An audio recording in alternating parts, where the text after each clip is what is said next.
Well,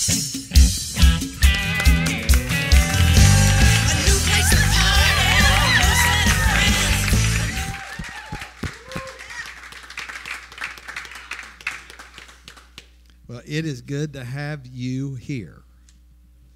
Rose. Good to be here, John.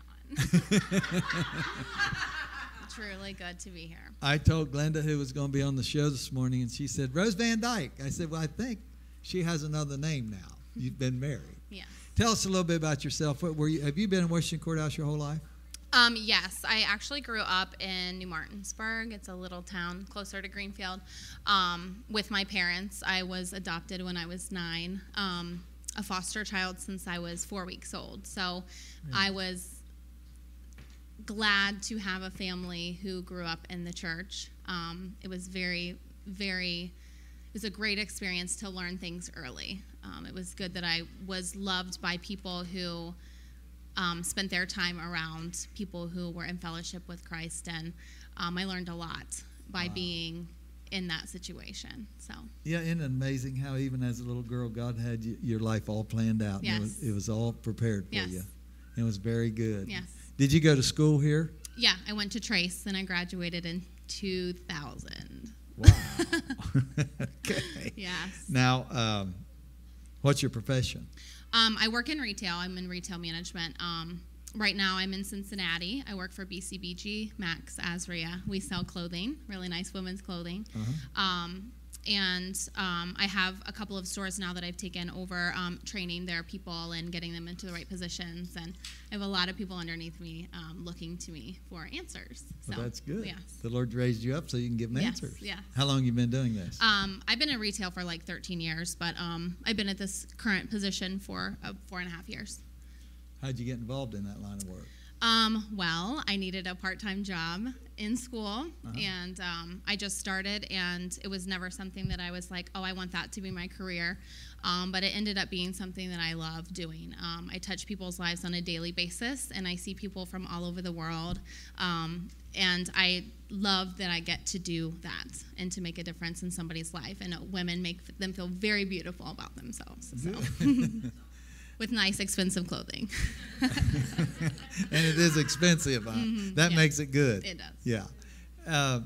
I know you said that you had this wonderful upbringing, and, you know, you were an orphan child and all this happened. But there comes a time in our life when we have to have our own relationship with the Lord. Just because the wonderful people in our life are wonderful, it doesn't make us wonderful, right? Yes. Tell us how you met the Lord. I lost my adopted mom when I was 13 of breast cancer. So I was battling feelings of neglect and abandonment and loneliness, and I really didn't have a woman to teach me the things that a little girl should learn. I had my elderly father, which I loved with all my heart, but it wasn't something that, you know, I had to learn everything on my own. So I just started seeking the Word and seeking everything that I could from my friends and my family and my church, and I did stray away several times, as most young kids do. But I was able to be brought back several times, and it wasn't until I had my son Carter that I found God and truly developed a long-lasting relationship with him, and it was probably the hardest time in my life and the hardest experience I've ever had to go through. So it was definitely the best thing I've ever been through. And do you care to tell us a little bit about Carter so people can know what you're talking about? Yes. So when I was pregnant, I decided not to have all of the testing that they normally do for Down syndrome or any of the developmental defects or anything like that. I had decided that whatever happened, I was going to love my child no matter what, and I was going to keep him. So I got sick at the end. I developed toxemia, and I went into labor, and I had to have a cesarean section after 20 hours of labor.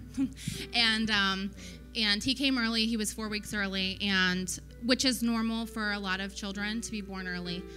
He has what's called Beckwith-Wiedemann syndrome, and basically it's an overgrowth syndrome in children. A lot of people I don't talk about it a lot, but it is pretty rare, and it does cause childhood cancer sometimes, so we have to be screened every 3 months for abdominal tumors, and he has to have blood work and stuff like that done. So it's when he was born and he was on oxygen, and when I had him and I was recovering from my C-section, and they brought him in and they said, we're going to take him away.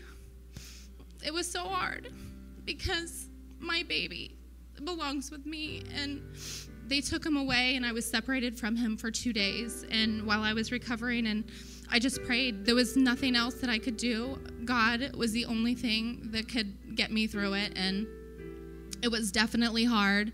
As we spent the next month in the NICU, and every single day I just held my precious newborn baby and just prayed that he would not leave this earth, because I had prayed my whole life for a child. And he had blessed me with something that I could call my own, and that I could see myself in my baby, because I didn't have my birth family and my parents. And it was definitely something that I really learned a lot from. And Satan had no place in that room. And I found God. Amen. Yeah. So in all that, what would seem to be catastrophe, you found God. And I just knew. Yeah. And every single day that I look at my child, I just know that that's such a blessing that he's alive, and that I was chosen to be his mother, because my parents chose me to be their child, and not a lot of parents get to choose that. And it's just a very special feeling to know. That is wonderful. What's the Lord doing in your life right now? He stirred me up. Got a lot of things going on, and I do believe that people who have the strength to get through a lot of things because they've been through a lot are given more. And the strength comes from, what you've been through. And I do feel like that there's always a lesson that God is trying to teach you. And right now there's several lessons, and all I can do is just say, this is not my battle. It's God's battle. And I can't do it alone. And you just give it up, and what happens. You do what you can. And so I'm praying for a lot of people, and praying for a lot of closure and strength. So yeah. Rose, you are a wonderful lady of God. Thank and you. We love you.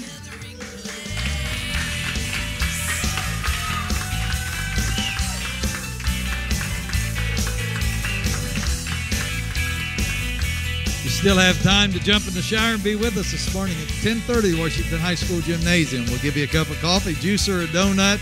Join us on Wednesday evening downtown on the 3rd floor above Trends. We have a weekly Bible study. If you've enjoyed this radio show, tell your friends. Join us next week right here at the same time on Buckeye Country, 105.5 FM WCHO. Check us out on Facebook at The Gathering Place. Keep loving Jesus and loving each other.